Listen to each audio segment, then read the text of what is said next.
welcome, Richard. Thank you for joining me this morning on Grail Country. I brought you on here today because I wanted to find out how a nice Baptist boy like you ended up getting connected to role-playing games. I feel like I know you quite a bit better now after having listened to Paul's little introduction of you yesterday. And it's interesting. It's like I can see like a lot of parallels in our lives and experiences, and some clear differences and contrast too. Sure, yeah. So it was super interesting to me. How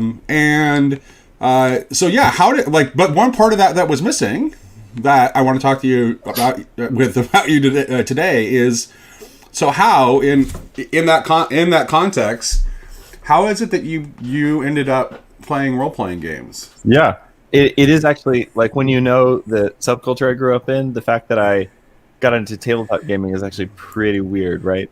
Yeah. Yeah, so... Also, just to be clear, just I also grew up in a Pentecostal evangelical household, so it was also strange for me as well. But what are you now? I am an Anglican. Okay. I sort of picked those vibes up just from like Twitter and watching a few videos on your channel, but I wasn't, I didn't want to. Because I retweet John Melbeck all the time. Yeah. So,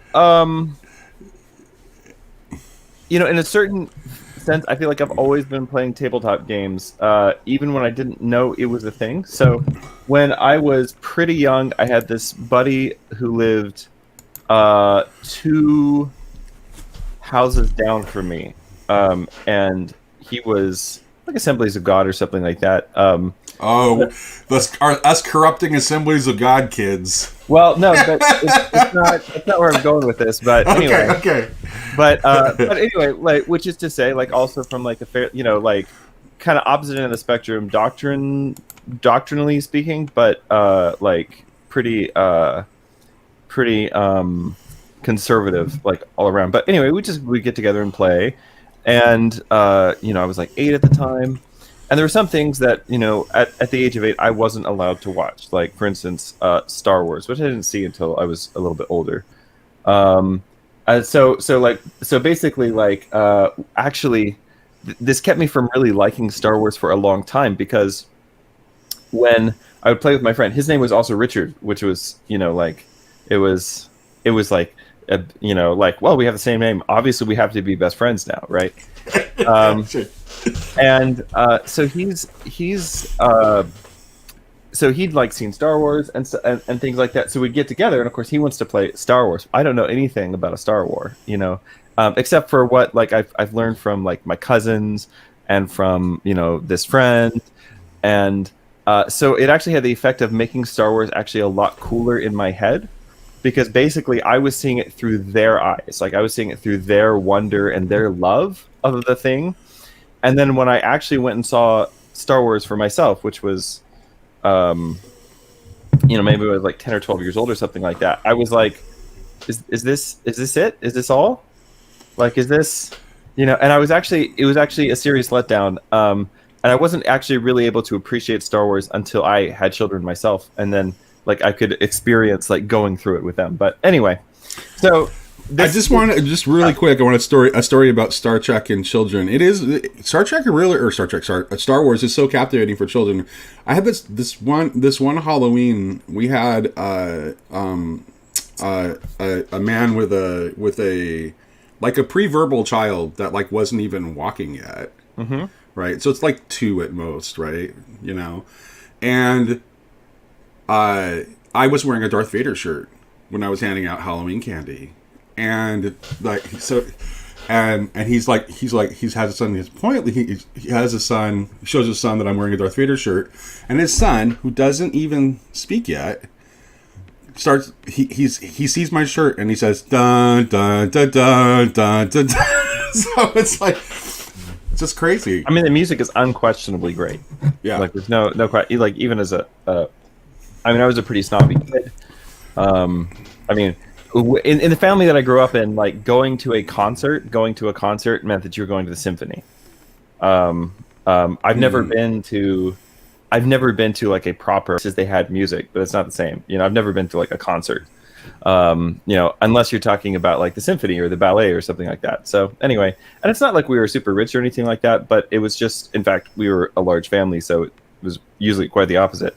But you know, my parents placed a high value on like that kind of cultural stuff, and you know, my mom is a like music, has a master's in like piano performance and all that stuff. So anyway, so all this to say, to get back to your original question, my buddy Richie would come over, and we would play Star Wars, and then like I also got like some sort of like, you know, Star Trek kind of things in my head as well from watching it with my parents and also hearing about it, you know, other stuff from my friends and things.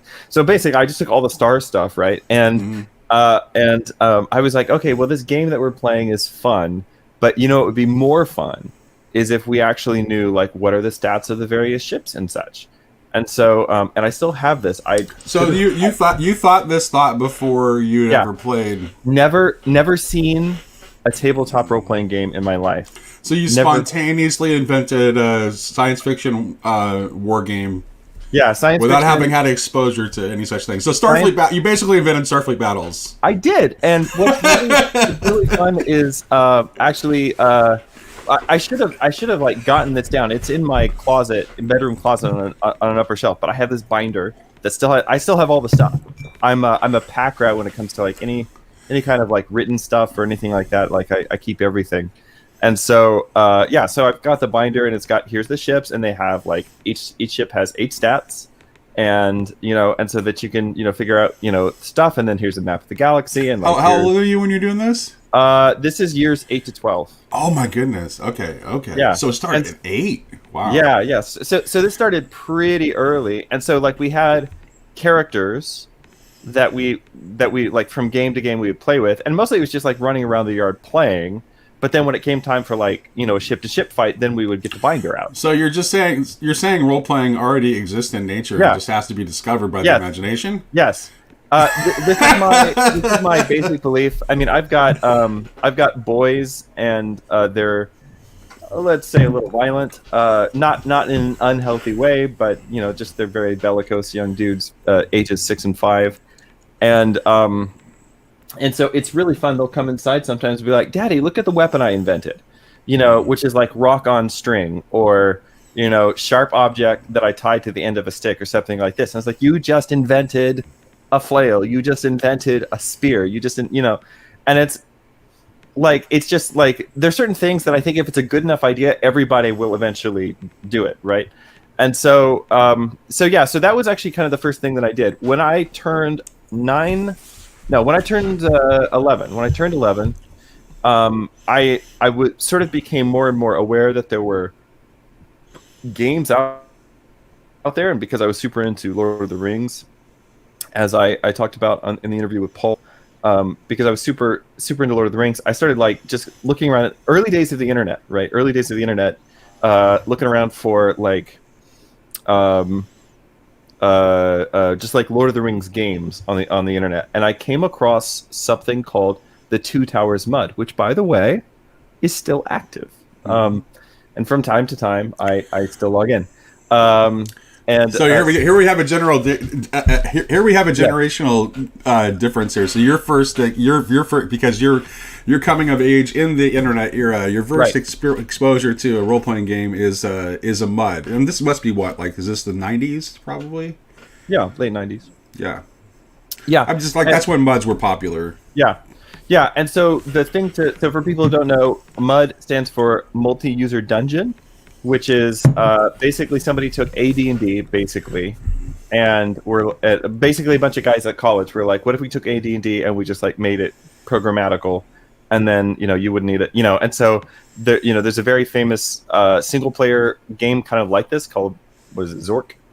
Zorp or Zork? Zork. Yeah, I just like Mandela affected myself. I was like, Zorp? Anyway, yeah. So there's a pretty famous. Actually, most of the early, like of the very early role playing games in the 80s were all like Mud like. Yeah, it's all like you know, you have to type in a command of what you do. Right. So I played a ton of those kinds of games, And still, for me, that's like peak gaming. That's as good as gaming got, and it's just been downhill from that. Every time somebody's like, "You won't believe the graphics in the new, whatever," I'm like, I don't care. Right, But because this is the thing. This is the thing. It's like what you're missing in the mud experience is like the face to face human interaction of playing at a tabletop, which Yes. adds another layer that Yeah. makes it even more awesome. Of course. But the thing that's the core. It does have something that is like, I think, the core of what makes the role playing game awesome, which is it does depend on the question, what do you do? Yeah. In order to move anything Right. forward. Yep. So I played the Two Towers mud. I also played a bunch of other muds throughout basically my entire teens, entire preteen teen years. Two Towers mud. There was a muck. So people don't know, a muck is a derivative of a mush. The difference between a mud and a mush is that the mud is intended to be more like hack and slash, whereas the mush is intended more for like social interaction. And a muck is somewhere in between the two. And so I played a muck. It was called Narnia Muck. Probably still around. I don't know. But I played that. Not only did I play that, but you'll get a kick out of this. I went to does anybody remember LAN parties? So LAN parties were like one of the major. Even before LAN parties were a thing. Yeah. I lived my brother-in-law and I lived in adjacent apartments. And we drilled a hole in the wall to run thin net cable through the wall in order to play Age of Empires together. Yes. But yeah, so LAN parties were like, that was the big thing in the circles that I grew up in. And it was, basically the idea for people who can't imagine what this would be like. So you take your computer, which is a separate unit, from your monitor, which is huge, right? And so you take your computer and your monitor and you put them both in a car and you drive to somebody else's house and then you unload the computer and the monitor and you hook everything up and then you plug everything into... And it is desktops because laptops are really shitty then. That's right. Laptops are terrible and expensive, right? And so you take all of those things to somebody else's house, you plug everything in, and then you spend the next 6 hours through the night just trying to get the network working, and then about 2 hours playing games, and then it's morning and your parents come to take you home.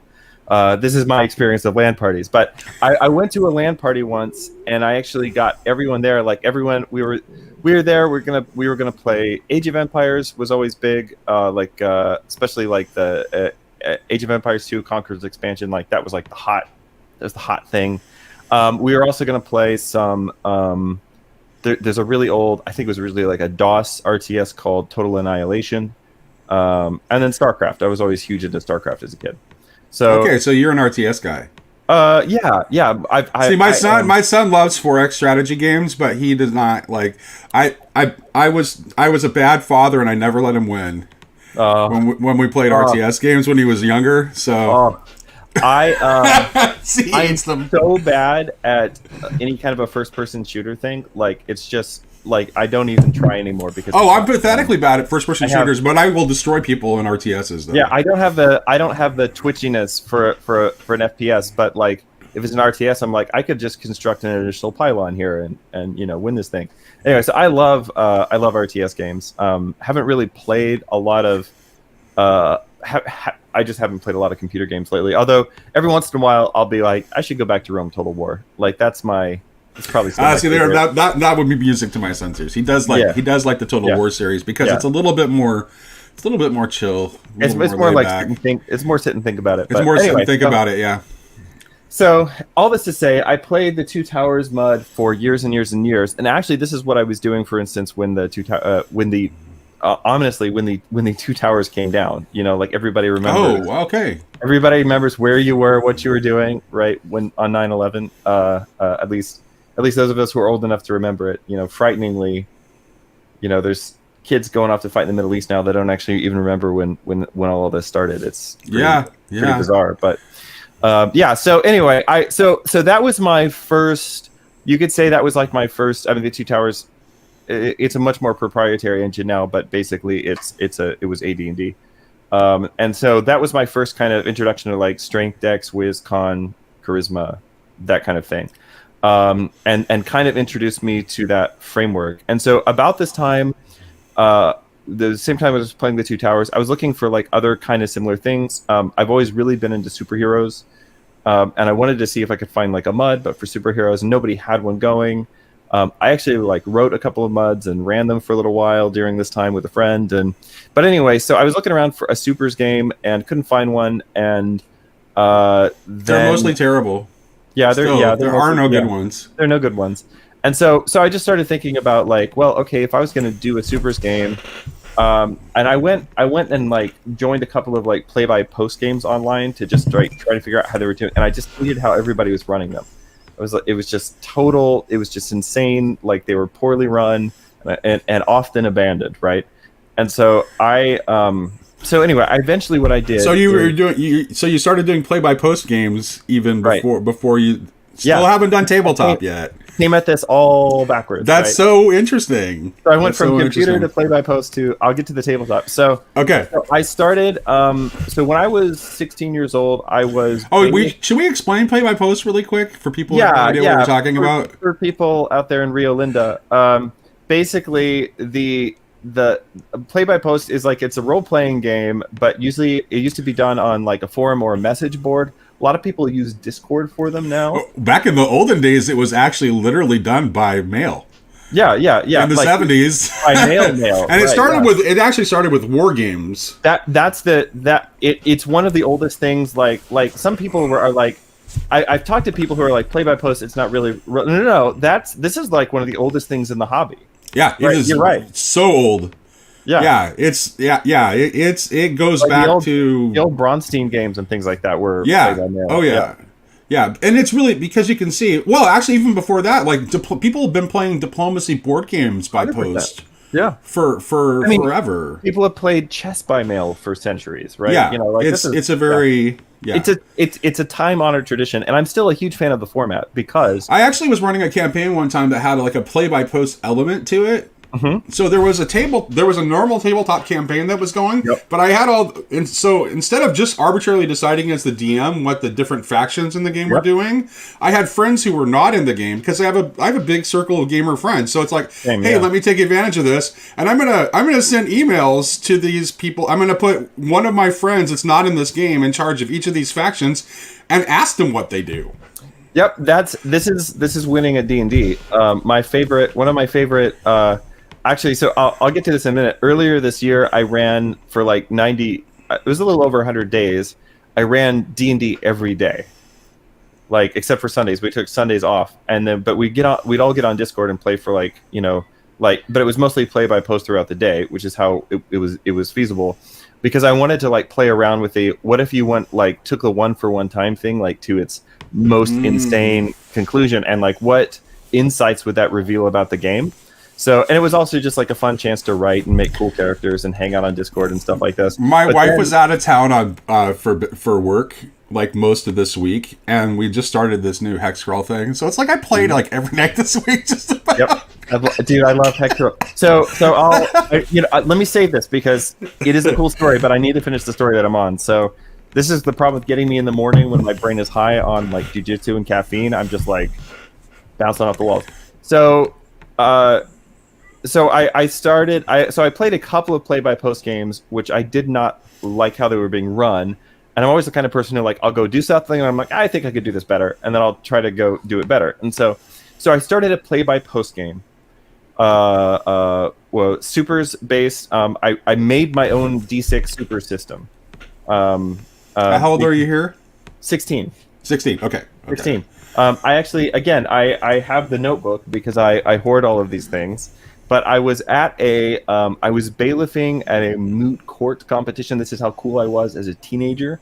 So people don't know, moot court is like you go and it's a thing you do in high school where you go and you argue cases in front of like real judges, but it's like for like educational purposes. A lot of people who like want to go into law or politics or something, like it's kind of like debate club in that way. Yeah, I was a debater, so I did similar vibe. Yeah, I did Lincoln Douglas debate, and then I also. Oh, you were an LD guy. Yeah, I was an LD guy. Yeah. So you can actually okay. Actually, well, that's funny. When I was a debater, there was this huge split because the spread style that you have in cross examination debate hadn't really taken over Lincoln Douglas debate yet, and I was a very, very good, like I was a very dynamic platform speaker. Yep. So, like my rhetorical skills were a strength for me as a Lincoln Douglas debater. Yeah. But I could not have I couldn't have done cross-ex. But you know what the thing is like my sister is a high school English teacher, and she was actually the debate coach for her high school for a while, and because of my background, she like brought me in to help out. And it's like even the Lincoln Douglas kids now, it's like everybody spreads. There's no rhetorical skill in it at all anymore. Yeah, no, I had like a very old school like rhetorician for my LD coach, and it was, I mean, I got a tremendous set of skills out of that, and it was a good experience. But anyway, so I was bailiffing at this moot court thing at a university nearby, and had a bunch of downtime between the different cases, and so I just like sat down in my notebook and like wrote out longhand, which is how I've always done everything. Wrote out longhand a D6 supers system, and started a play-by-post game, and basically got a bunch of my friends who'd been playing with me in like Narnia Muck and other games. Got them to just like, I was like, hey, do you guys want to do superheroes? Here's like that. And I had kind of like a superhero universe I've been working on already for a couple of years. And so I just was like, hey, let's do superhero stories. So that went for 16 years. Wow. It's still like one of like the best things that in my life, like, you know, the people who played in that game, like the other major creator of the setting who came in like 6 months in and has been here ever since, is my best friend Ben. And then also like my wife, it was the other, you know, obviously we were not married at the time, but she was one of the other early players, and basically like all of my friends and close like. Oh, so you have achieved gamer nirvana. Yeah, and so now because you have a wife who plays. Yes. Oh. The only reason I get to do any of these things is that she plays everything. Yeah. And so what? You know, of course, now the effect is like, you know, because it's play-by-post, like we still have everything, and it's literally millions of words. We had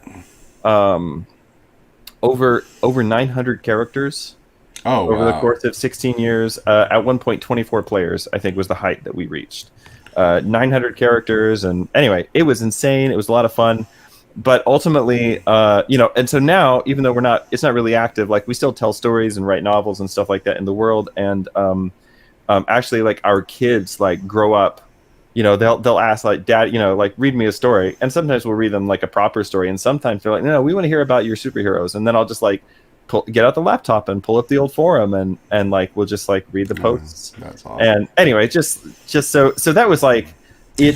So I have to ask the question here, because so far we still haven't like intersected with you like playing like any tabletop yet, other than the one that you're inventing yourself. So I'm wondering, the D6 mechanic, is that just because like you've never had any exposure to? Yep. Okay, that's what I figured. Because it's because I didn't. See, my first game that I designed was also D6 based, but it wasn't because I hadn't had exposure. It's because I was told I couldn't play these games anymore, so I had to invent my own game out of necessity. I had to be able to just raid the Monopoly box for the dice, so that it wouldn't be what we were doing. It wouldn't look too suspicious. So I knew there were other dice, and I knew that there were games that used them, but the only dice that I owned were, you know, from Monopoly and Axis and Allies and Risk and like everything else, is like I had a million D6 lying around the house, so it was just like an easy direction to go. All right, so this gets us up to a few years into doing the Supers play-by-post game. I know I'm like my late teens.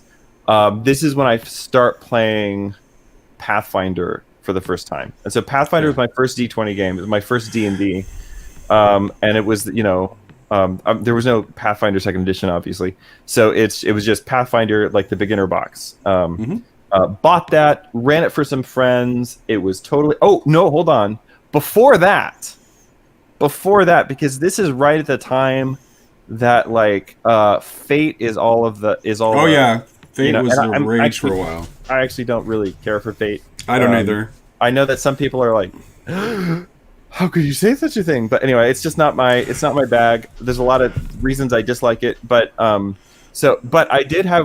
we did play It doesn't feel like enough of a game to me. Yeah, it's not enough of a game. That's so the only Fate game that's like really good is the one that I think it was like originally made for, which is Spirit of the Century, which is a great kind of like pulp superheroes action kind of a game. So I got together with some people and we played Spirit of the Century, but because we'd always done play-by-post stuff, we were kind of like, okay, so whose turn is it to talk now? Like, how is this supposed to? Right. You know, it was like we've just never seen like a. And this is something I talked about to Grim, and this is actually before you have the advent of people streaming games online still. So you're before that hasn't happened yet. Not even around. So I mean, it's hard for people to understand this. Yep. If they didn't like live through the time when when there was no people streaming on games online, it's like you can read the rule book of any role-playing game and have no idea how to actually play it, no matter how well you've understood the rules. The actual method of how the game is played at the table is not evident. And that whole chapter that all of these books have about like, here's what a role-playing game is, and here's how to play it, is garbage. It's terrible. You can't. Yeah, it's a thing that it's one of those things that you can only learn. Only learn through non-propositional knowing. It is really a tradition that you pass on to somebody else. Exactly. Right? And even down to like styles of play. Like I tend to be more old school in my style of play now. Yeah. But like the whole, so like a lot of random tables and a lot of like very open-ended and etc. But like even the style of play that you inherit is like something that somebody passed on. Right, and in my son's case, it's like a literal inheritance because he's my son, and it's even though he grew up, I was running whatever was contemporary. Yep. But my style was always the old school style. Yep. Right. So regardless of what the rules say, like the way I'm running my game is in the old school style. So this is even though he didn't play AD&D for the first time until he was like, I think like 11. He asked me to run an AD&D game as a one shot for his birthday, and he just fell in love with it. So he's like, the reason that I play basically exclusively OSR stuff now is because of him. Because it's like once he discovered the OSR, he was like, this is what I like because this is actually what I grew up playing anyway, even though we were technically using a different rule set. So. Yeah. So I had to find my way to the stuff kind of one thing at a time. So I did. What's funny is that actually the way that I was running the Supers game was OSR. Like I'd never, in terms of completely open sandbox faction play. So like everyone's playing different factions as well as their own characters, and high mortality rate. Let's say things. Just like all the sort of like the features of like a good OSR game. Were how we put a game together, if we had that's just how you would play if you didn't know how to play, right? I'm just gonna stop for the audience really quick for anybody who's not a gamer to define the term. OSR stands for Old School Renaissance. It's a movement in gaming that is a revival of the older versions of D&D mostly. Particularly BX. The BX version is particularly central within the OSR. Yep. So. Yeah, I'm a huge fan of. Actually, the version of OSR games I run the most often is Axe, which is like a combination of the best parts, the Adventure Conquer King system, which is to me, it's a combination of the things that I like the most from AD&D and the things I like the most from B and X. And it's just kind of combined together in a single game. But yeah, so and it has a cool Conan vibe. It does have a cool Conan vibe, yeah. So I got but so I keep kind of like, so we tried the Spirit of the Century game, and like I know it's wrong. I'm like, okay, it can't be like this. And again, there's no videos or anything like that. But I go to some game stores, I talk to some people, etc. And so eventually I grab a Pathfinder beginner box. Why Pathfinder? Well, because it didn't say D&D on the cover, right? So the question, like, how did you get away with this, living in a super conservative, fundamentalist, niche, right? Yeah, so, the awareness is really only of the D&D brand, right? So like, what are you doing on the computer right now, Richard? Oh, well, I have this superhero game that I made with my friends. Oh, okay, cool, whatever. Richard's being creative. Richard's, learning programming. Richard's then. that's all fine. You know, what are you playing? Oh, it's a game called Pathfinder. It's like fantasy and we kill dragons and stuff. Oh, that's fine. You know, because there's no awareness or like understanding of, there's no understanding of like role-playing games as like a medium, right? It's just there's that Dungeons and Dragons thing, and we've heard that's bad. It helps with the fundamentalist crowd if you don't put idols on your cover. Yeah, you know, yeah. Yeah. I mean, there's something I love about the whole, like, you know, you find this lost idol and you, but yeah, like, yeah. So we did some Pathfinder and it was great. And I fell really in love with what at the time I didn't realize was an old school way of running Pathfinder, but basically it's you use only levels 1 to 5, and then from, you know, once you hit 5th level, every time you level up, you get a few a few more hit points and then a feat, and that's all you get. I forget. There's a name for the style. It's like it's like the level 6 style that became a thing in like 3.5 in Pathfinder, where it's just like, in order to keep the play more interesting and the characters less powerful, you would just cap at level 6. Yep. So that's how I ran Pathfinder for a while with a few different people, as I just ran from the beginner box. So you only got beginner box classes, and when you hit level 5, you stop leveling up, but you get new feats, you know, every time you would hit a level. Loved it. It was a lot of fun. And then kind of made my way from there. At that point, I was into, you know, tabletop gaming as such. And so I played around with a few different systems. The one that we really fell in love with, though, and when I say we, I mean like my, you know, the home team. You know, my wife, my you know, my close friends, the people that game with me the most. The one that we really fell in love with, though, was the One Ring. So the One Ring is a really good game set in Tolkien's Middle Earth. There's a new, the first edition is out of print. It's kind of hard to find now. The new edition from Freely is fine, I guess. That's my review of fine, I guess. That's what I've heard, is that it's kind of a letdown. They made it more rules light in certain areas where it didn't need to be. Mm-hmm. And then also, but the thing that frustrated me the most was the changes that they made to the shadow and hope mechanics, which were really good in first edition and don't make just a whole lot of sense in the second edition. Mm-hmm. But I mean, you know, the written materials, like the adventures and setting materials and stuff, are pretty good. And they do have like a Moria book coming out sometime soon.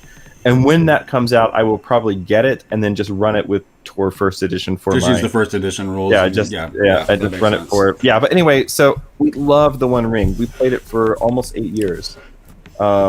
Single campaign, set in Mirkwood, set in the Wilderland after The Hobbit, before The Lord of the Rings, and had about 50 player characters in that time. And just in fact, we were just talking. I was chatting with some of my friends about it just the other day, or just yesterday. Like, you know, it's just, I mean, what a great campaign, what a great game. One of those just like amazing liminal kind of, you know, like, you know, people who have not done this will not understand how you could, like, what do you mean you played a game that just like defined your friendship, or you know, it's like you just had to be there.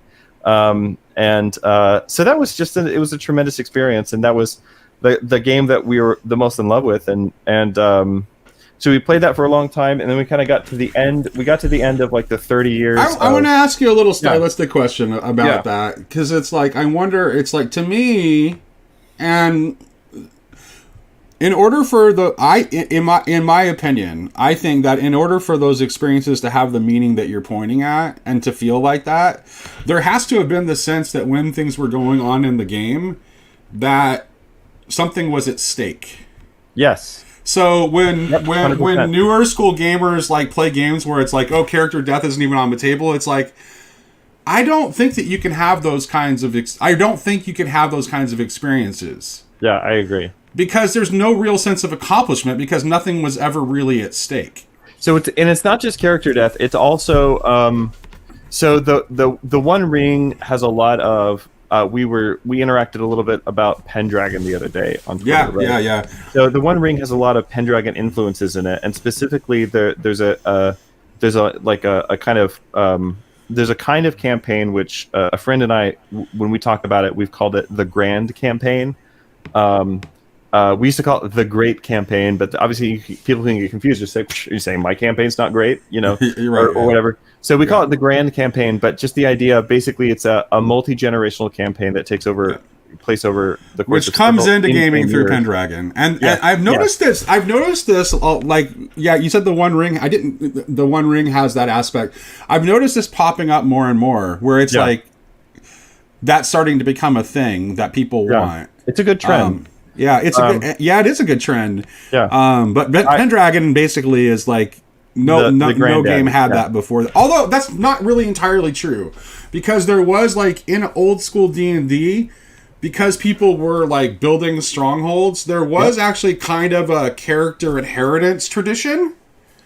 Right. That which is where probably the idea came in Pendragon to actually make that a part of the game. So my argument here is that, like, as someone who basically had to reinvent had to personally invent the entire tradition of tabletop gaming for myself, right? Because I never like went over to somebody's house and they were playing it or whatever. Like, every game that I made ended up being like this. And my belief, like the Supers game had like 4 generations of characters. Like we went from like the 70s to the present day or whatever. Like, my belief is basically that this is the kind of game that you would play if you didn't know any better. Like the whole modern paradigm, like the modern 5th edition paradigm, for instance, of like you're a superhero and you're going to go from being a superhero to being a god, and that's the story, right? That's not actually the natural story to tell if you're doing this kind of thing. The natural story to tell is one where you become increasingly invested in a community, in a place, in the world, as opposed to just your character, right? There's something that's almost like a little narcissistic about just being hyper focused on this is my character, right? And in fact, in a Pendragon campaign, like the manners, the player character's manners actually become almost another character. Yep. So yeah. So that's what we've been. So that's what happened with our One Ring campaign. So One Ring has a grand campaign, first edition, that was called The Darkening of Mirkwood, which is I mean it lists Pendragon right on the very first page of the book and just says, Yeah, Pendragon is one of those games that's influence is larger than you would think based on like how little play it actually sees. Well, so I love Pendragon. I have all the books. I've read all the books. I've never gotten to play it. And the reason I've never gotten to play it is basically the number of people in my life who I game with who are like so into Arthurian stuff that they'd be like willing to like go, because I would want to go like just really, really old school Arthuriana with it, and which means that everybody's options are limited. You can't be a dwarf or an elf or what, like. Right, because Pendragon is like Pendragon character creation. You're a knight. Yes, in the discussion, it's like here's like, and then where it gets. I mean, Pendragon has always officially supported the idea of female knights. Yeah, but in the early editions of the game, it was like, but we would prefer you not do this. Right. They can't say that now, but. Right. And now I just got the new 6th edition set because it launched, the new 6th edition starter set launched yesterday, which I just bought yesterday because I'm a Pendragon guy, so of course I was going to buy it. I wanted to ask you, that's one of the things I want to ask you as part of this is like, what's your vibe on the new edition? So buy or no buy? I haven't read enough of it yet to form a judgment yet, but my initial impression is mixed. Mm-hmm. I noticed that none of the pre-gens have any stats above 15, so I think they tried to address the I'm gonna min-max size and strength problem that Pendragon has mechanically, and so which is probably a good thing. And then, but this is the thing that threw me for a loop. Pendragon has always been focused on all the characters start from the same culture and background with the same liege lord. Like, that has just been how Pendragon games run. Right. Right? So there's no, like, getting the party together nonsense in Pendragon. Yes. It's like, you're all knights with the same liege lord that live in the same county. Yep. Period. Well, the characters in the starter set are from a whole bunch of different cultures. And it's about half male, half female. So that's probably not a good sign. It doesn't mean that... I mean, I'm still going to run Pendragon the way I run Pendragon. So whatever they do in that direction doesn't really affect me. So as long as the game is a mechanical improvement, I might use it. Otherwise, I'll just go back to like, okay, I shouldn't have bought this, and I'll just go back to running older editions of the game. Yep. Yeah. Yeah. Anyway, so reading the Pendragon books and then running the Dark Kingdom Mirkwood hugely influenced the way that I write adventures and campaigns. So, as a lot of people are probably aware, I have a game that just finished kickstarting. I've talked a lot about the world and stuff other places, but the game, the Kickstarter is for 2 books. One is a set of core rules. It's a D100 system, which is actually kind of... I don't know, this is my favorite. I like lots of things. I'm happy to have lots of different systems and kinds of systems because I'm, in different moods for different, shapes of dice, I guess. I don't know.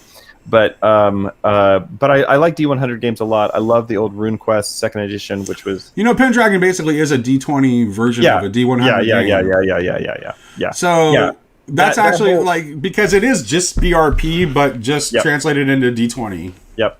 That whole and I have Paladins as well, which I think is the B of Me's. Again, haven't got to run it yet because I just need the right group. But if you want to run Pendragon, or if you want to play Pendragon, let me know.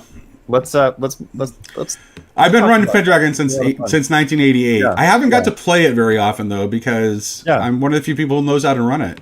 Yeah. Well, I'm so deeply influenced by the Arthurian stuff. There's certainly a lot of Arthuriana in the World Under Starlight, and I've been putting a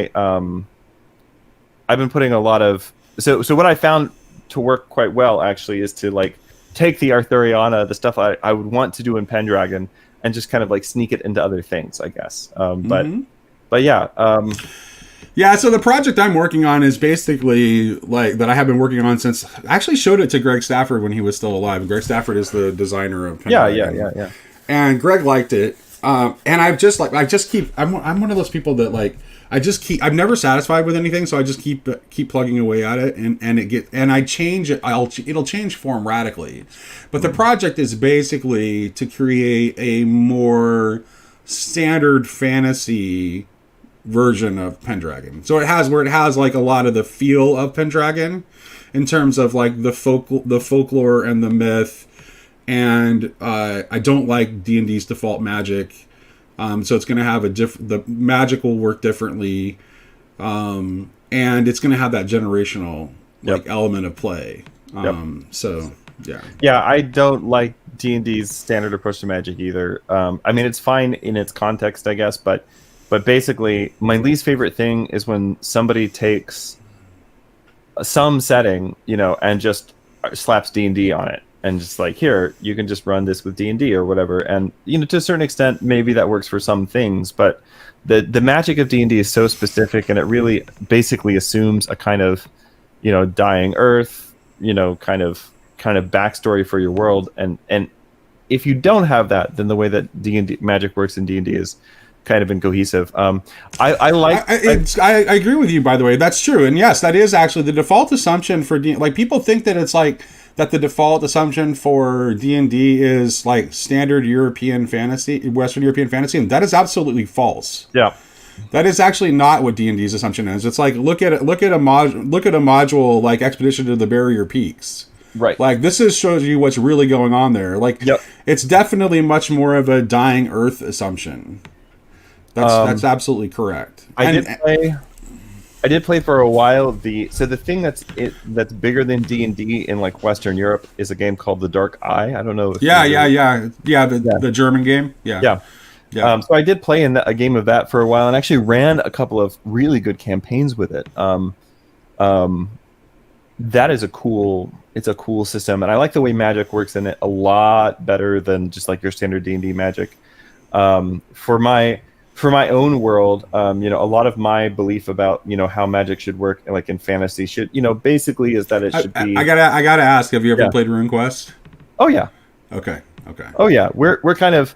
I have a close friend who's really big into RuneQuest. Mm-hmm. So he's kind of exposed me, and I have to say, like, initially my I have the massive 2-volume Guide to Glorantha on top of the shelf right over here, which is like 2 phone books worth of just weird stuff. I was initially put off by how hodgepodge RuneQuest seems to be. But once you kind of get over that, like I mentioned just a moment ago, like the old 2nd edition RuneQuest, which is like the old school version, still one of my favorite games. And then but we've done a lot of gaming in Glorantha. This particular friend, we get together for like a big gaming weekend once a year with a bunch of guys. And we always kick it off by playing a big game of God's War, which is a big strategy board game. So you definitely have a game designer's tendencies, because you're not one of those people that's like, this is my game and this is what I play. Well, that's good though, because if you're going to be a designer, you need to play lots of games. Yeah, I think so. I mean, half of me, like when I play a game, like half of me is like, this is a really cool experience, and the other half of me is like, what can I steal? For my own stuff. Yep. So yeah, and it's funny because right back at the beginning of the story, right? I started with a basically making a space war game, right? So over the course of the last year, I've really gotten back into like proper wargaming, and it's been awesome. Enjoying it a lot. Doing a lot of like 28 millimeter ancients right now. Oh, nice. Which also work really well. Like if you want to run RuneQuest or something, or the buddy I mentioned who's really into RuneQuest, he published a game which I'm always really happy to promote called Jackals, Bronze Age fantasy role playing. Gotcha. Which I was an original playtester for, and is a totally awesome game.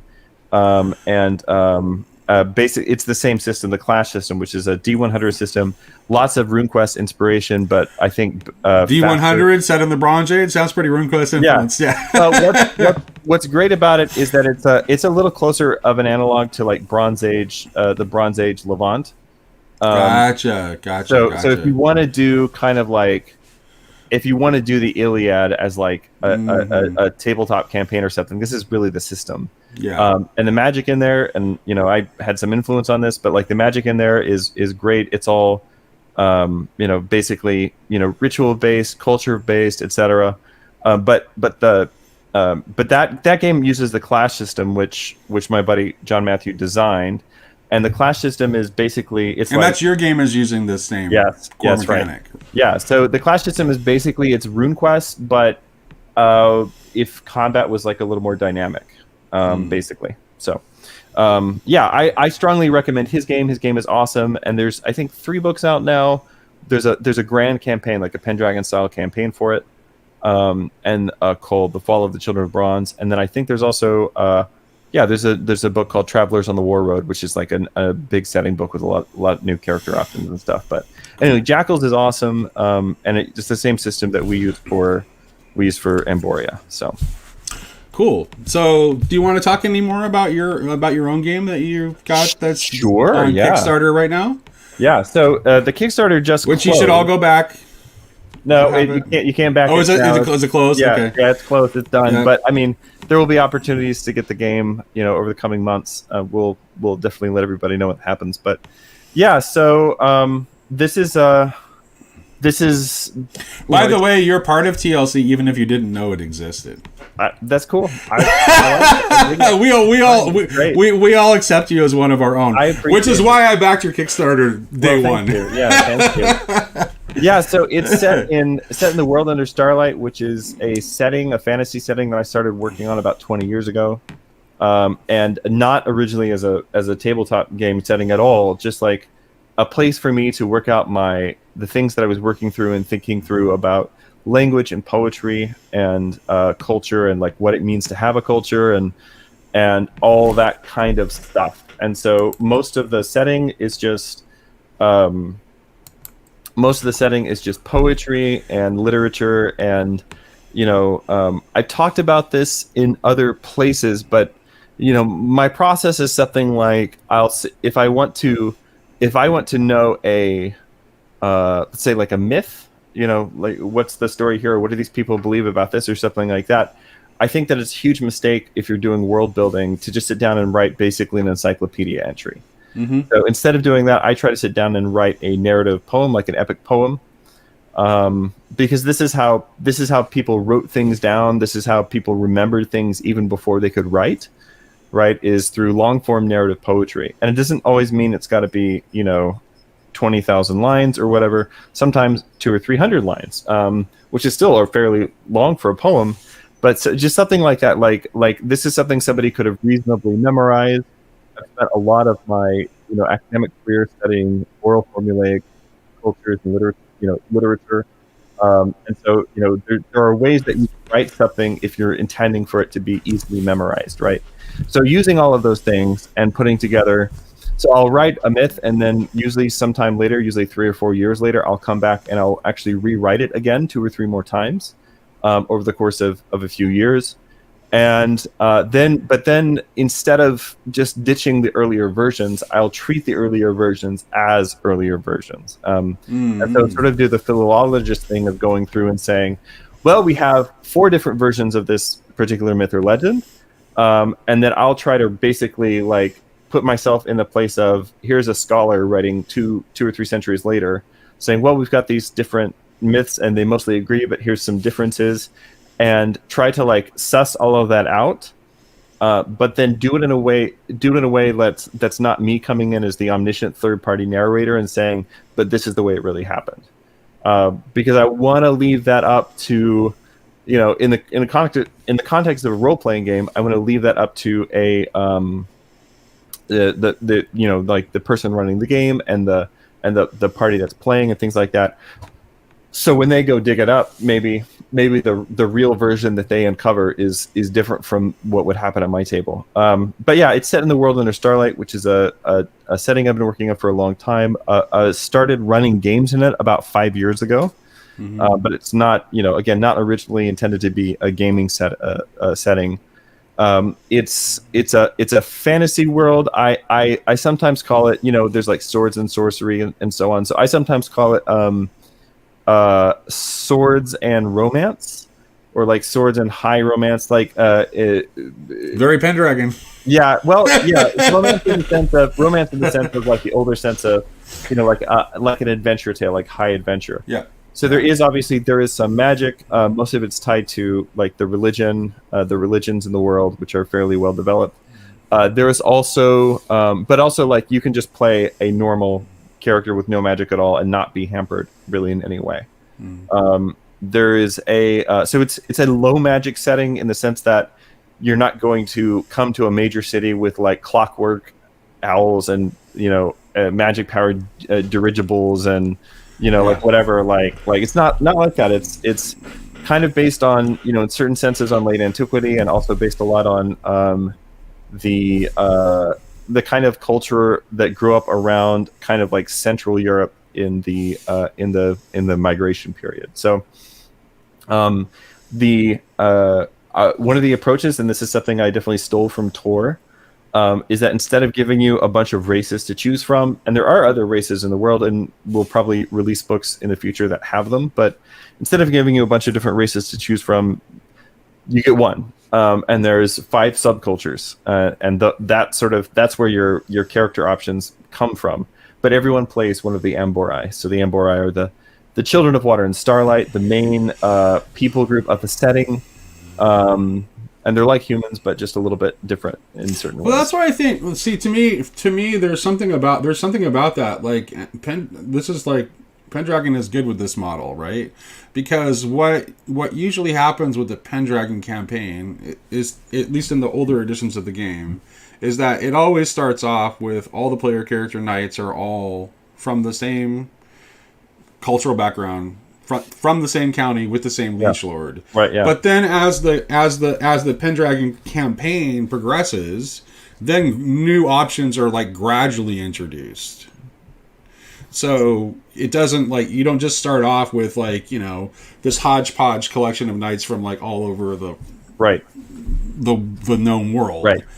It's like you have this definite cohesive group, but then those do get gradually introduced into the game if you start using, like, you know, some of the supplemental character creation books. Yep.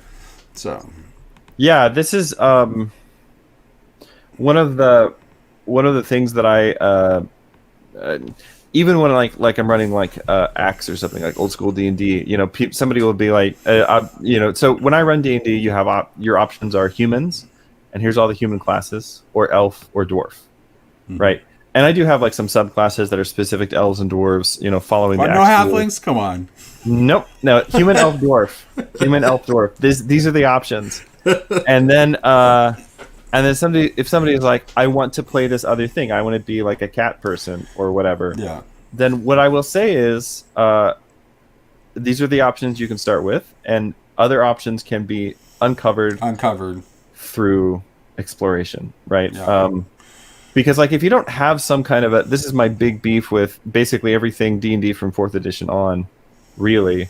Although I guess 3rd edition probably suffered from this as well, but just really? It started with, I would say, started with Unearthed Arcana. Yeah. In '85 for AD&D, because I think that 2nd edition is basically just the spirit of Unearthed Arcana in a 2nd edition of the game, and with all the splat books for 2nd edition, it was definitely So exploded the options. Yep. Whereas in, like, you know, the original D&D in 1974, there were three classes. Yeah. And I think that a handful of races. The problem with so many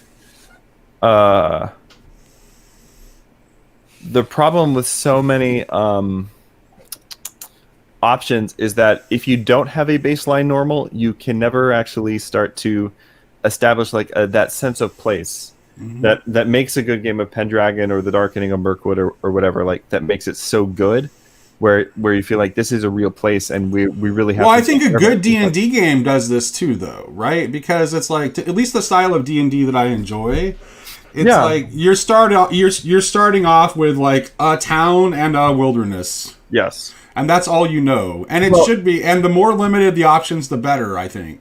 So that's the kind of D&D you and I are talking about. But I'm just saying, like, if you run like a 5th edition game where you're like, you can play any race and be from anywhere, then at that point it just stops meaning anything. You know, it's just like. Well, I mean, like, what is it? The I think the book that broke me, it made me like. So I ran 5th edition D&D for a while, because people wanted to play it, and the thing that broke me was when they put out the book that allowed you to. I think it was it Tasha's Cauldron of Everything, I think was the book, where it allowed you to do it like custom race, where it's just like, I can be human and I can still get dark vision and have a feat to start. Yeah. No, I think that so for my game, I just wanted to be like, you know, the options are limited, but they're not so limited you can't have fun, right? There's still good options and cultural differences and things like that. And if people are curious, up on my YouTube channel, there's a couple of recorded games. And it was fun. Like, it's funny because the crowd that I was playing with, a lot of the people, or at least a couple of the players, were like mainly like World of Darkness games, which is a totally different, radically, completely different kind of a vibe to the kind of game that I normally run. Yeah. So I was like, I don't know how this is going to go. It went fine. They were great. They brought their A game. It was, you know, it was fine. Not every, you know, player is going to, come to the table in a costume or whatever. But yeah, it was great. Yeah.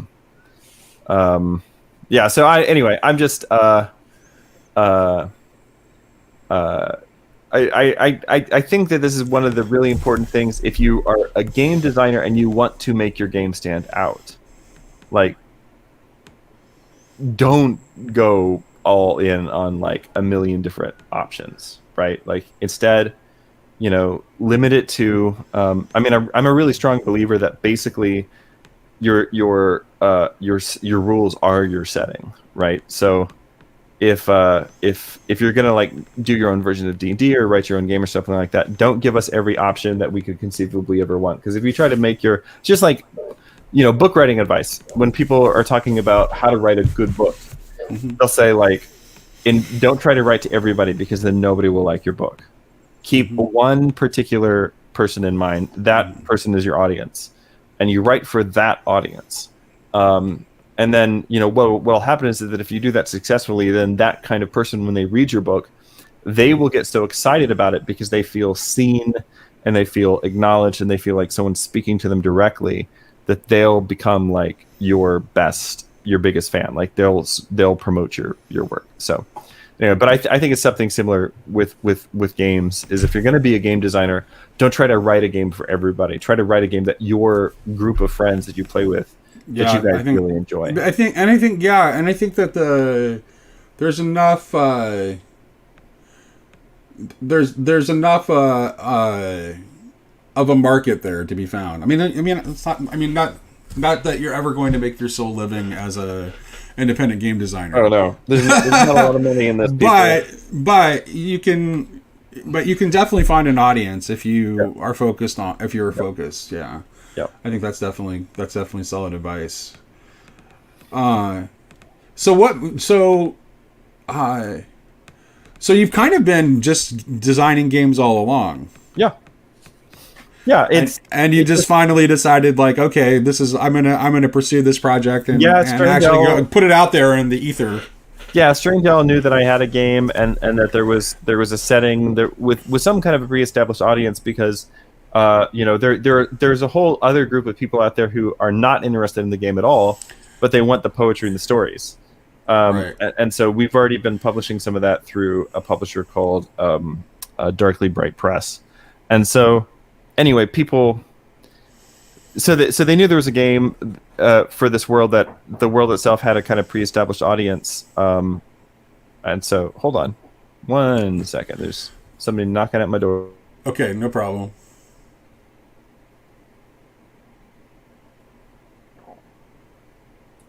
Sorry. Okay, no problem.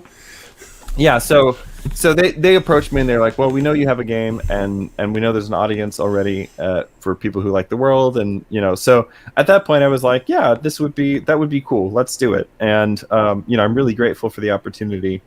But I'd be doing this stuff anyway, Right. Do you see yourself in the future doing like independently published projects?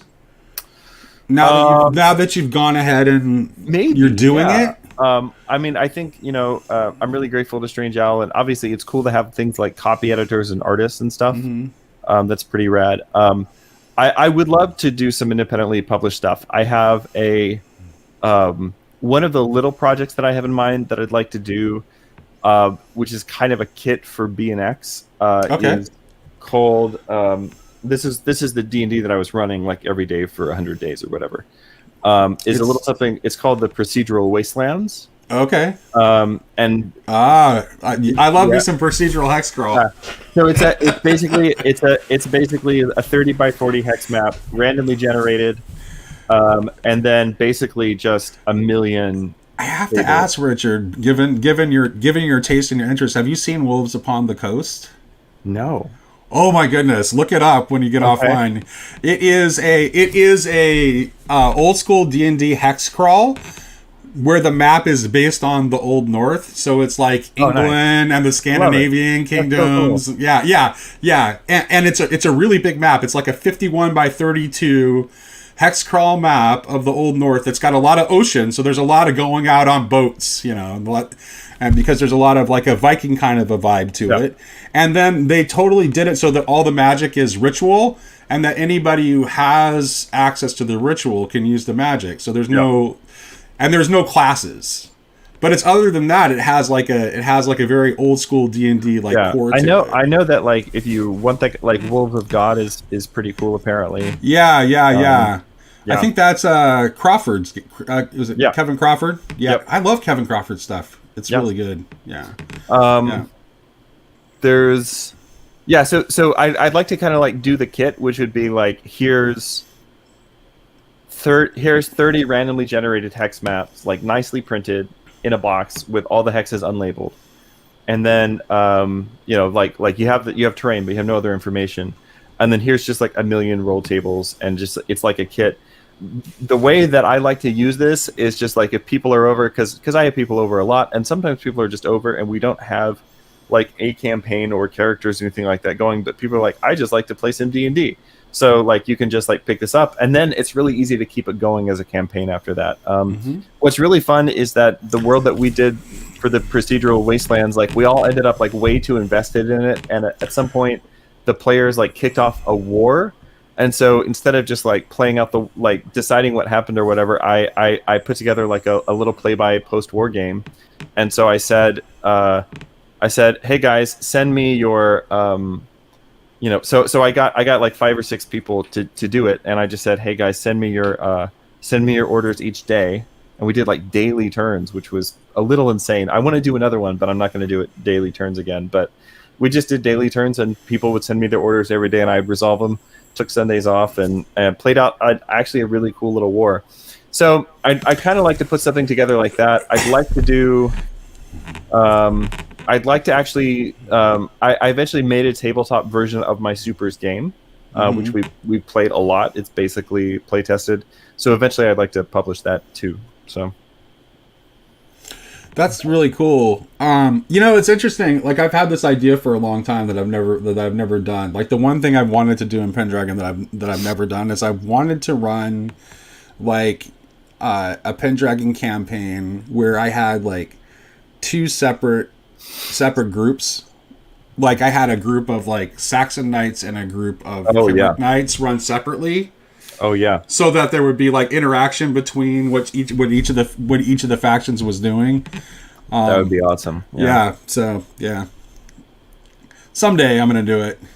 So I would be. I know you're talking to Grim. But and so I'll prepare you. Graham is going to try to get you to agree to do a live stream game with us. So sure. Okay. All right. Great. Just wanted to let you know that's gonna happen. So I promised I would prime the pump for him. I said something along the lines on Twitter, like along the lines of, my 10-foot pole is ready, and he was like, oh, you don't even know if you're gonna have a 10-foot pole. It's gonna be might be an 8.5-foot pole. all I meant is that I'm always down to do a dungeon crawl. That's all I meant. I think actually I think that is the plan. Is that my brother-in-law, who goes by the internet handle of Slicarius, is going to run Dwero Deep. I think is the plan, dude. So I'm excited about this because I've really been wanting to do a Dwero Deep game, and I may or may not already have like 40 dwarf minis painted up. Oh boy! For just like I really Dwero Deep is awesome. It's like it's Gillespie's homage to Moria, and it's beautiful. Yeah, I did a good chunk of Barrow Maze recently with a group, and it was awesome. I would love to do Dwero Deep. So yeah, I'm definitely down for that. I got a lot out of Greg did a mega dungeon design presentation at the North Texas RPG Con. I really wanted to go to that. Well, maybe we'll see you there next year, because we're definitely going back. Cool. Yeah. So he did this presentation, and it's kind of like it was good for me to hear, because he talked about like his creative process, and it's like there's like a step in the creative process that I never get past, because he talked about like for him like the creative process, and he actually writes it in his notebook to remind himself that the steps for him are this is great, this is good, this is terrible, I'm terrible, this is good, this is great. And I never get past the I'm terrible part. And I just scrap it and just start over from the beginning. Every time. Because I've like literally been designing games since I was like 12. And I've never it's not true to say I haven't completed a project, because I've written like a whole bunch of these little micro games that are like these rules light micro games that I just use. Like I'll just like if there's like a kind of game that we want to play and there's no good rule set for, I just feel like write out a rules light mechanic to how to run that game like on a couple pieces of paper, like on my lunch break, so that we could run a game that night. So like, and the one I did that is like, that I think is like the most promising to pursue as a complete game and a full project. Yeah, is I did this multi-generational mafia crime family game called La Familia. Oh, so it was like basically like Pendragon, but with mafiosa. Oh, that's great. In the early 20th century. That's great. And it's designed to start like in the 1890s with like fresh immigrants, and then go on until the 70s. So yeah. Cool. That's really cool. Forgive my yawning. I got up at 5. Oh, it's okay. It's early. It's just now starting to catch up with me. That's cool. I think a mod game would be a lot of fun. I think so. That's and when you were talking, it's like you were talking about like just like finding a specific market. There's no mafia game. Yeah, it doesn't exist. And there's a huge American subculture that loves like everything related to mafia. So I think you have you have a potential for new players who maybe are intrigued by games but haven't played, but might be like become interested because there's a game for this interest that they already have. And then you also have like the gamers who will try any new game that's out there. So you have a couple of different groups to pull from. I would love someday to get a good science fantasy game going. I ran 2 or 3 very successful Numenera campaigns. Hated the system by the end. The Cypher system, I loved what we were able to do in the game as far as, one of the things that I loved was just like Numenera will give you like, here's a bunch of random weird things going on, and does no work at all to connect them. And so then, then I can come up with like a fun mystery that actually connects all these things behind the scenes, and then the players have to figure that out. Like, I really enjoyed that, and I loved the game. I loved all of the unintentional genocide my players committed, just all that stuff. It was a lot of fun, but by the end of it, I hated the Cypher system, and I would never run another game in the Cypher system. It's the sort of system that's like, again, not quite enough game, and I don't know this, but I strongly suspect that there's a How do you feel about Powered by the Apocalypse? Same thing, just like not enough game. So I feel that way, but I've never actually played it. Okay. So like I feel that way from looking at it. I'm just like, this is like, for me, it kind of gets lumped in with Fate a little bit. No, I'm actually with you, and it's like I went through a phase where it's like I was excited, and a lot of the micro games I did are very rules light micro games, and but there is a sweet spot in game design where you don't want to have like so much crunch that you make the game unplayable. Yep. But you also want to have a game that feels like a game and like a complete game. You don't want there to be not enough for people to sink their teeth into. There has to be some meat on the bone in order for a game to be really satisfying, at least in my opinion. And specifically, ideally, that meat should match. I think I agree with you that like there has to be some link. You have to have some default setting in mind. Yeah. Like, even if it's a really vague idea, because that's where the meat comes from, is the way in which your rules are reinforcing your milieu. Like, they have to go together. Yep.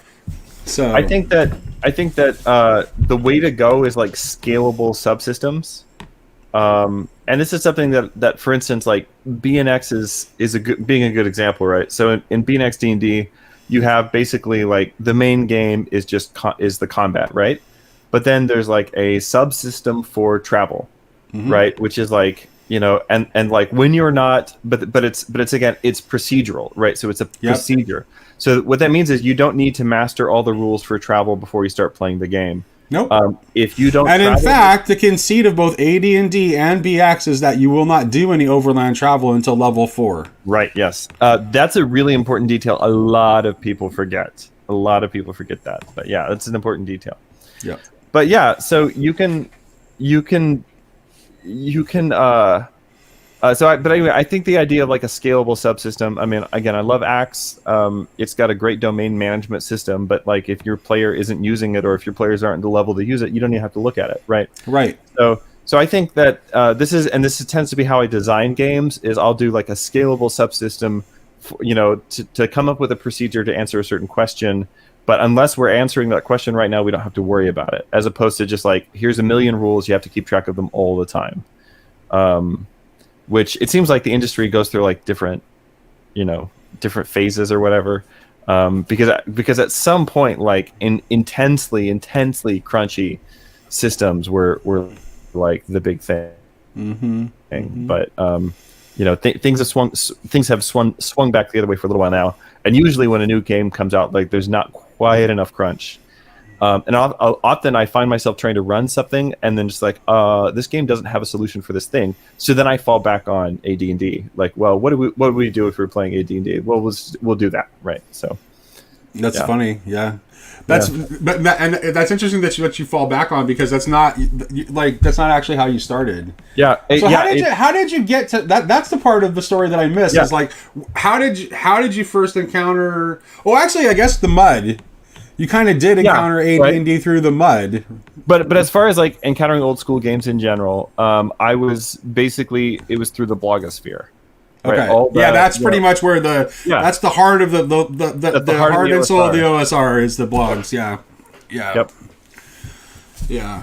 Yep. So that's how I kind of found it, and what I found was a lot of answers to questions I'd been asking, like how do you do this certain thing, but also what I found was a lot of basically validation for things I was already doing. Like I said, all the game systems that I came up with on my own were inherently sort of OSR-ish, because if you didn't know anything else about this sort of thing, and I say this, but the other thing, the only introduction I really had to like tabletop gaming when I was a youngster was reading a bunch of old Victorian and Edwardian wargaming books.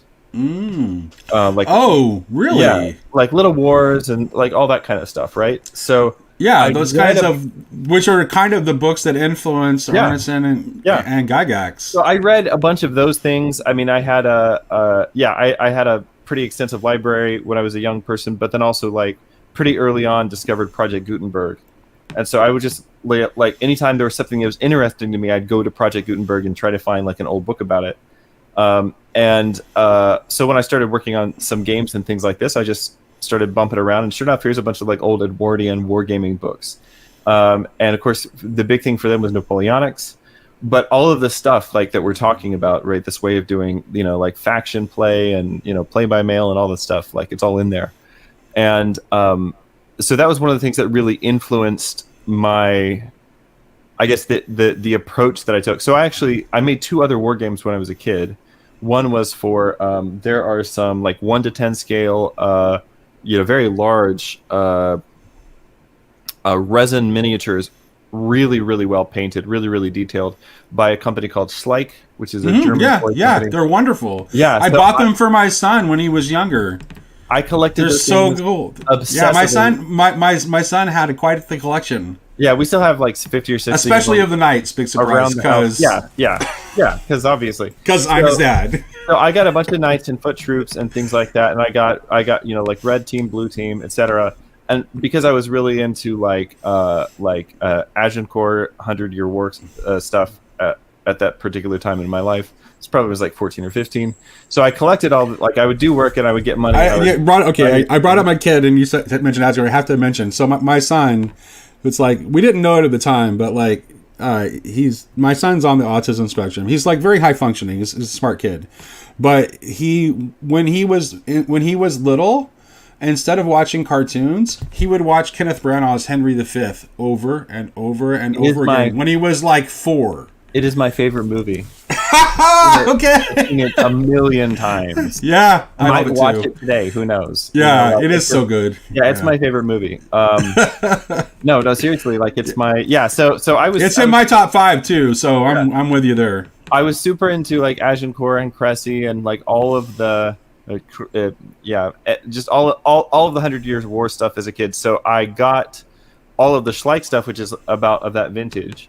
Mm-hmm. And and I basically like I looked at all this Edwardian stuff, and there most of it again was Napoleonics, but there's enough there that you could infer. So I came up with like a D6 based war game for nice 100 Years War stuff. Like, and it was just like, this is just a thing I'm doing at my house, and I'm playing it with my siblings and playing it with my friends and stuff. But so nerds will invent war games. We'll invent war games or role playing games, whether they know of their existence or not. That's the thing. Like, to a sufficiently creative person, like you don't need all this stuff. Like you can just that's really awesome.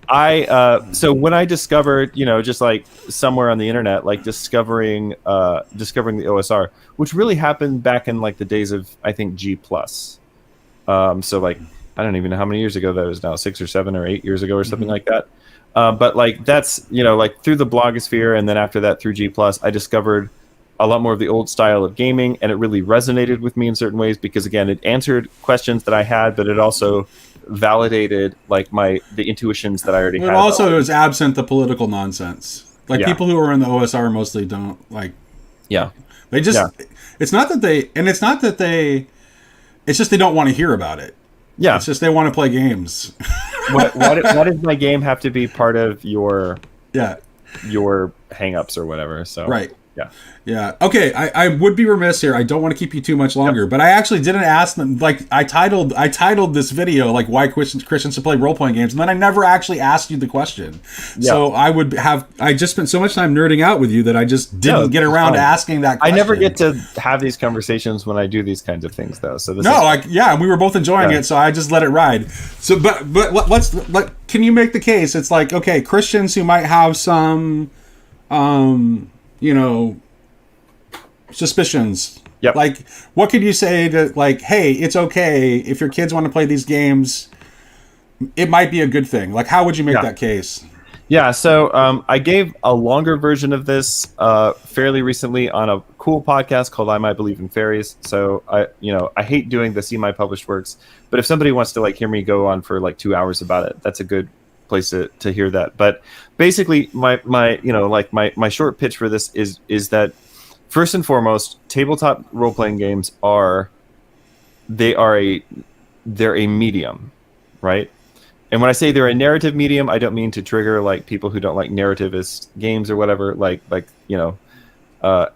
wait a minute though. Those people, they're just wrong because all games are narrative. It's just a matter of whether it's an emergent narrative or it's a crafted narrative. Right. Yeah. No, you're 100% right. Anyway, so let's say that tabletop role-playing games are just a narrative medium. So are books, so are films, and they each have like their own canons. Like, in other words, like there are things that make movies good movies and bad movies, right? There are things that, both from a standpoint of like, is this like morally scandalous, but then also like, is this well written or not, right? So tabletop role-playing games have this as well. The stuff that you get in the book isn't actually the game, it's just the rules for playing the game. Those aren't the same thing. Right, the game is what actually happens at your table. So, when you're playing a game with other people, you are engaging and exercising your moral imagination. So, there's a conservative philosopher named Russell Kirk who defined the moral imagination as our power to perceive truth beyond the barriers of private experience and momentary events.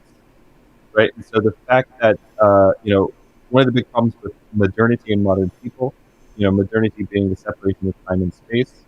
So we're not able to, typically speaking, we're not able to think in terms of thinking beyond our momentary experience, right? And so like so much of what's wrong with the world today has to do with people essentializing what they seem to be going through at the moment, and not thinking about like what are the downstream effects.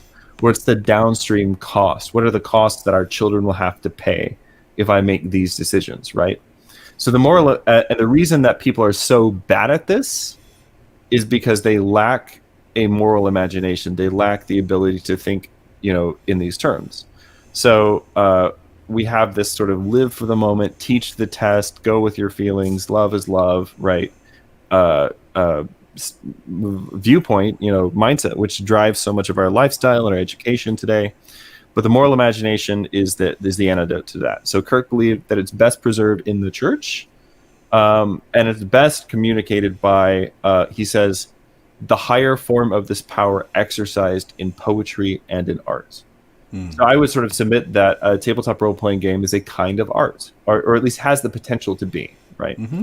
And so it allows us to make the jump from knowing on an intellectual level that, for instance, we ought to love our brother, and it actually gives us chances to love somebody who's not lovable, to sacrifice yourself for the good of a community, right? I like that. Yeah. The sacrificing yourself for a good of community. This is like something that I noticed when I was at the North Texas RPG Con. Like compared to like a lot of like, tables that I've been around, where you have like people that are like maybe come out of different kinds of gaming traditions. Yep. The thing that because it's an OSR convention focused convention, everybody is definitely like is immediately like in the OSR style. So there was like the word I was using to describe it is professional. Like they knew how you're supposed to do it. Right. Yeah. So it didn't become about like inserting their character in like every possible scene as much as they can. There was an immediate focus on, we have this objective as a group.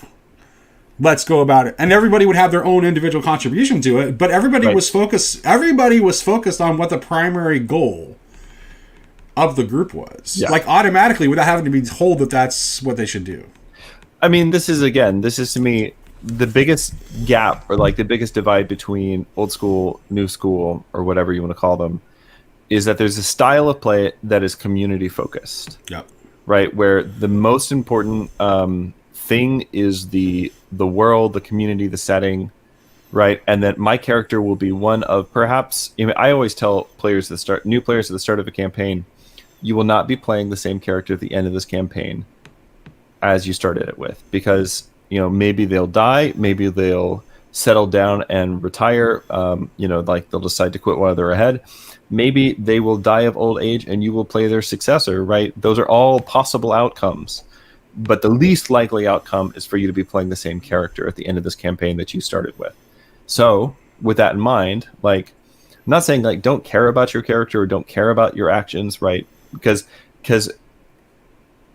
it could sound like I'm advocating for like a kind of apathy, but it's not that. It's just like it's like an ordering of loves, right? So you order, like for instance, in my own community, right? If I order what I desire, like look out for number one. If I order what I desire over the good of my parish or the good of my neighborhood or something like that, then I become destructive, right?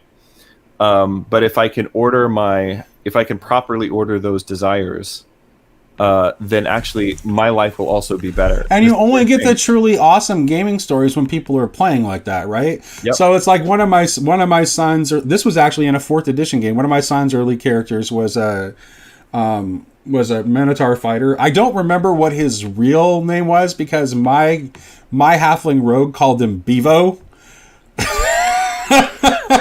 Because he was a Minotaur.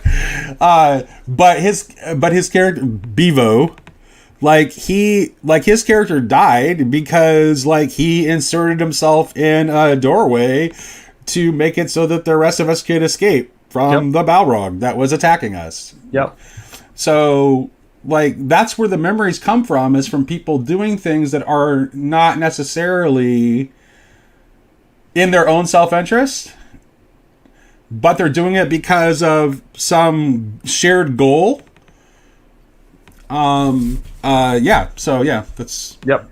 Yeah, and so that's the thing, is if if I play in this way, that's where my character is not the most important person in the world, and maybe not the main character of the story, and whatever. But like if I play in this way, then actually my character will be a better and more memorable character. That's the paradox. It's the whole, gotta lose your life to save it kind of a thing. But that's true on every aspect of reality. It's true in stories as well.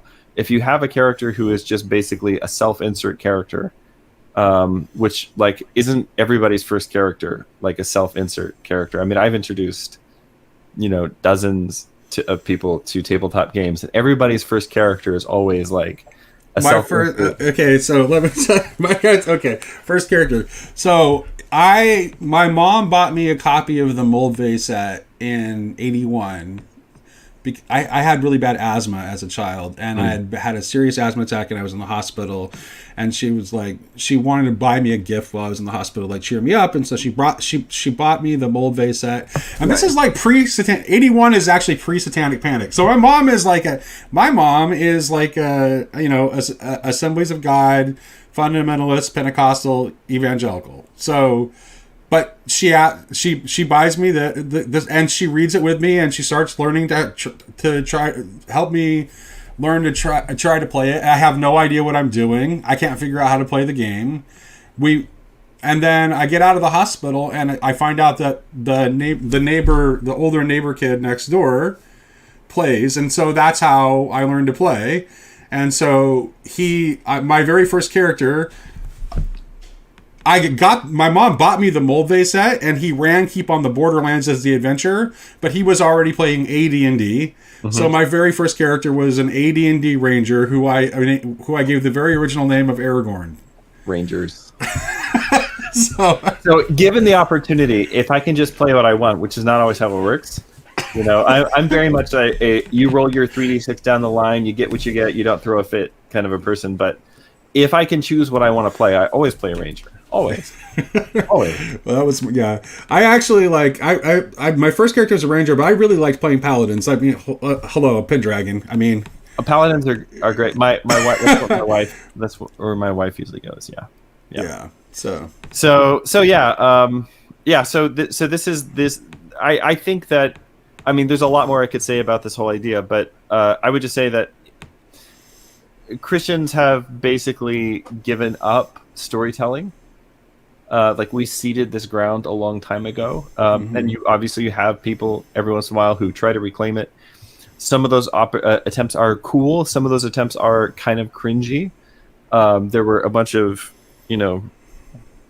evangelical films that came out in the last 15 years or whatever, from those Sherwood Pictures people, facing the giants and Fireproof and all that stuff.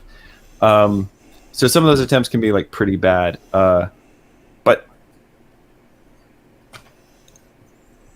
for the same amount of time that you could have spent consuming the latest Hollywood blockbuster with your family, right? You could instead spend the evening with them around a table and laugh and learn and tell stories together. So now you're advocating for families play. I think that's I agree, and my kids played with me growing up. Yeah, I mean, I think this is the. I mean, this to me, it's like the peak hobby for me. It's like playing with my kids, and my kids are super into it. I can't run enough games for them, but also it's like my wife is. I run solo games for my wife. And there's no player limit. Yeah, it's just I don't know. So you can have it's so great for a big family, especially if you're playing old school games. And it's way easier also to get the stuff in the budget if it's a family activity. I'm just saying. So pro tip. But like for the amount of time that you could spend basically just drinking from whatever pablum Hollywood has prepared for you, you could be telling your own stories. And for me, that's reason enough. Because there's no way we're gonna win. I don't think the culture war is winnable at this point, but there's no way that we're going to be able to, keep ourselves.